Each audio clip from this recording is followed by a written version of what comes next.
The news hit like a steel chair to the skull.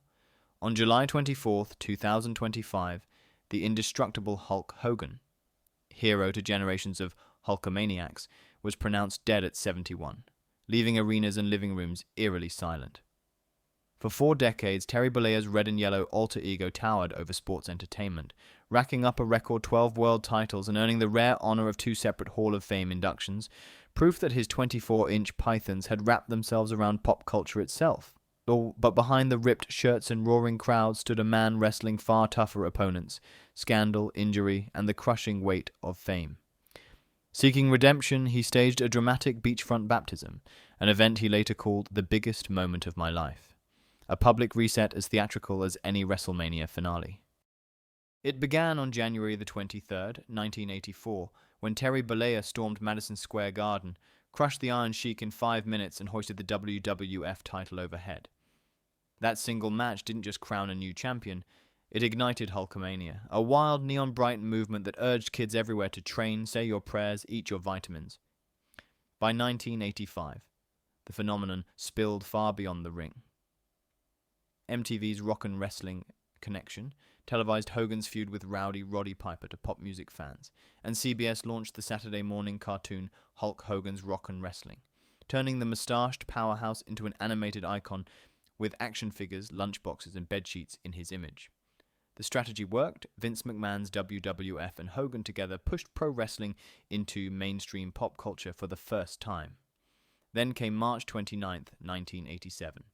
In front of a reported 93,000 screaming fans at WrestleMania 3, Hogan scooped up the 7'4", 500-plus-pound André the Giant and slammed him flat. An audacious feat, instantly dubbed the Slam, heard round the world. Headlines the next day treated it like a moon landing for sports entertainment, cementing Hogan as the era's ultimate larger-than-life hero. Those 3 years turned a charismatic Floridian into a global monolith. Wrestling's revenue soared, pay-per-views boomed, and every child on the playground practiced ripping their t-shirts like the Hulkster. The stage was set for even bigger spectacles, and as cracks soon showed, even bigger controversies, once the roar of Hulkamania reached full volume. Hulkamania's shine dimmed for the first time in March 1985, when a promotional appearance on Richard Belzer's talk show went sideways. Asked to demonstrate a sleeper hold, Hogan cinched it in too tight. Belzer went limp, crashed to the studio floor, and emerged with a bloody gash he later displayed on air. He sued for millions, and although the case was settled quietly, the cartoon hero suddenly looked a little too real, and a lot more dangerous. The spectacle gave mainstream outlets permission to question wrestling's newest superhero. Tabloids replayed the fall in slow motion. Late-night hosts cracked jokes, and parents who had just stocked up on Hulk lunchboxes wondered if that all-American grip might squeeze their kid next. The larger-than-life aura that sold toys and pay-per-views now carried an undertone of menace. At the same time, gym chatter and bodybuilding magazines whispered that the Hulkster's bulging frame owed more to syringes than to prayers and vitamins.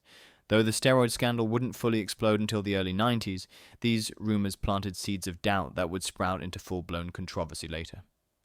The Belzer incident and the silent steroid murmurs became the first fissures in the cape, hints that the hero's gaudy armor could and would crack under pressure. By 1991, the federal spotlight on steroids had reached WWF's locker room, and Hogan was dragged into the glare. On national television, he fumbled through a half-denial, claiming he'd only tried doctor-prescribed cycles. 3 years later, under oath at Vince McMahon's steroid distribution trial, he admitted repeated use to stay big and colorful. Overnight, the squeaky clean champion of vitamins and prayers looked like every cynical headline about wrestling excess. Sponsors balked, parents grumbled, and Hulkamania's red and yellow aura took on a darker tint. Sensing the backlash, Hogan quietly stepped away from WWF after WrestleMania 9 in 1993 and resurfaced in 1994 with Ted Turner's rival WCW. The early WCW run felt like a copy-paste of his glory days. Same tights, same poses, but fans were aging out of the act and showered him with unexpected boos. Attendance waned, pay-per-view numbers slipped, and the once surefire draw teetered on relic status. Then came Bash at the Beach in July 1996, when Hogan strode in wearing black, where he proceeded to drop a leg on babyface hero Randy Savage, then declare himself the leader of the New World Order of Wrestling. Gone were the bright colors. In their place, stubble black beard, jet black tights, and a sneer that turned cheers into volcanic hatred.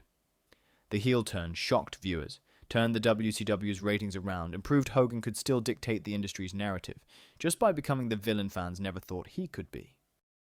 The early 2000s proved Hulkamania could still jolt an arena.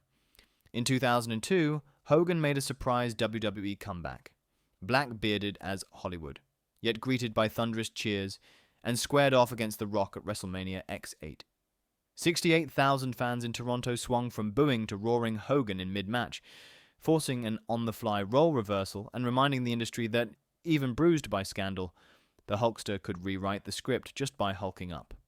He left that night draped in nostalgia, and weeks later briefly recaptured the Undisputed Championship, his 6th WWE World title, 2 decades after the first. 3 years later, the company cemented his legacy, inducting him into the 2005 Hall of Fame with Sylvester Stallone delivering the speech.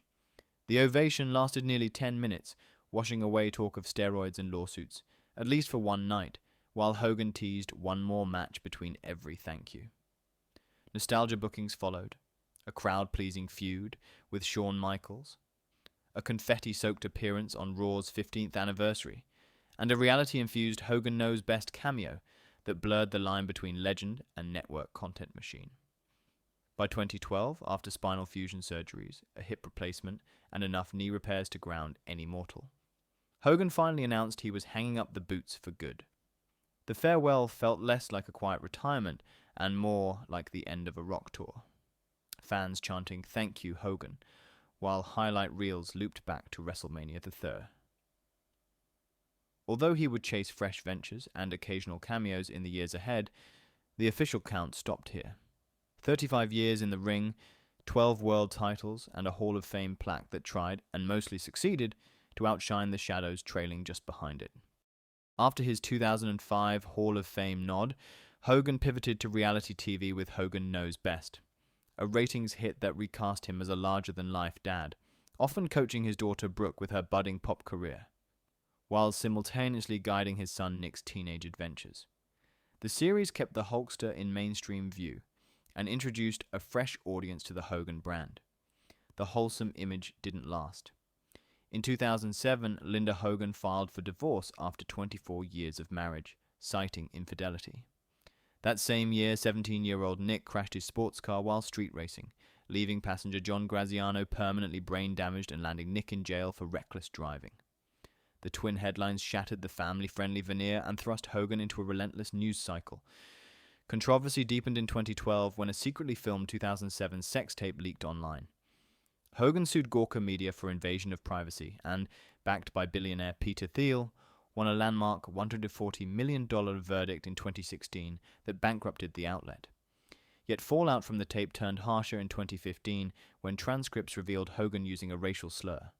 WWE severed ties, sponsors pulled support, and the one-time hero became a cautionary tale overnight. Determined to rebuild, Hogan issued public apologies and focused on personal renewal. WWE quietly reinstated him to its Hall of Fame in 2018, and occasional nostalgia cameos drew mixed but sizable crowds. Even in declining health, battling chronic leukemia, and nursing decades-old ring injuries, Hogan stayed active. He opened Hogan's Hangout Bar, launched Real American Beer, and surprised fans with a Raw appearance in January 2025. Right up to his fatal heart attack that July, he remained a public fixture, a man whose legacy mixed towering triumphs, headline-grabbing missteps, and a late-life push to leave the ring and the world on better terms. From body-slamming giants before 90,000 fans to reinventing himself time and again, Hulk Hogan turned a regional sideshow into a global spectacle and etched Hulkamania into pop culture forever. His story, equal parts triumph and turbulence, reminds us that even larger-than-life heroes are ultimately human, yet still capable of inspiring crowds to believe in something bigger. Thank you so much for joining me on this brief look back at Hulk Hogan's story. Also, if you have any good stories about the Hulk that you'd like to share, feel free to do so in the comments below. Don't forget to like and subscribe for more content like this, and I will see you on the next one.